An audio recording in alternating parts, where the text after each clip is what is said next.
Temple style ప్రసాదం పులిహారని మనం ఇంట్లోనే చేసుకోవచ్చు. పక్కా కొలతలతో ఉప్పుతో సహా చెప్తాను, చూసేసేయండి. ఒక గ్లాస్ రైస్ ని కుక్కర్ లోకి వేసుకుని శుభ్రంగా కడుక్కుని 2 గ్లాసుల నీళ్లు పోసుకుని 3-4 విజిల్స్ రానివ్వండి. దాంట్లోనే 1/2 టీ స్పూన్ ఉప్పు, 1/2 టీ స్పూన్ పసుపు, 1 టీ స్పూన్ నూనెను కూడా వేసుకోండి.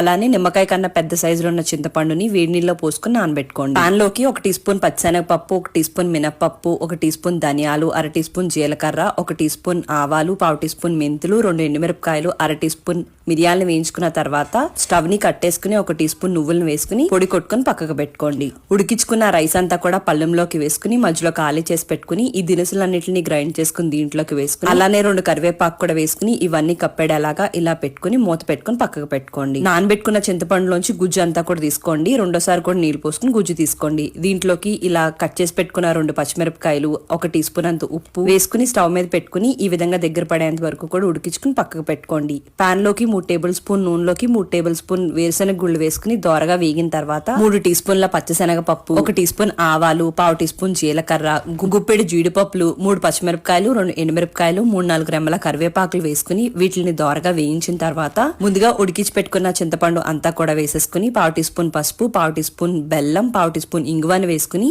ఈ విధంగా దగ్గర పడేంత వరకు కూడా సిమ్ లో పెట్టుకుని ఉడికించుకోండి. ఇలా నూనె బాగా తేలి ఇది దగ్గర పడిన తర్వాత స్టవ్ ని కట్టేసి పెట్టుకుని ముందుగా రైస్ లో కరివేపాకు పెట్టుకున్నాం కదా, దాన్ని అంతా తీసుకుని ఈ పొడికి రైస్ కి పట్టేంత వరకు కూడా కలుపుకుని ఆ తర్వాత చేసి పెట్టుకున్న తాలింపు అంతా కూడా వేసుకుని ముందు ఒకసారి గరిటతో కలుపుకుని ఆ తర్వాత మొత్తం అంతా కూడా చేత్తో కలుపుకుంటే టెంపుల్ స్టైల్ ప్రసాదం పులిహోర రెడీ అయిపోతుంది. అన్నం ఉడికించినప్పుడు వేసిన ఉప్పు, చింతపండు ఉడికించినప్పుడు వేసిన ఉప్పు సరిపోతుంది. నచ్చితే లైక్ అండ్ ఫాలో చేయడం మర్చిపోకండి.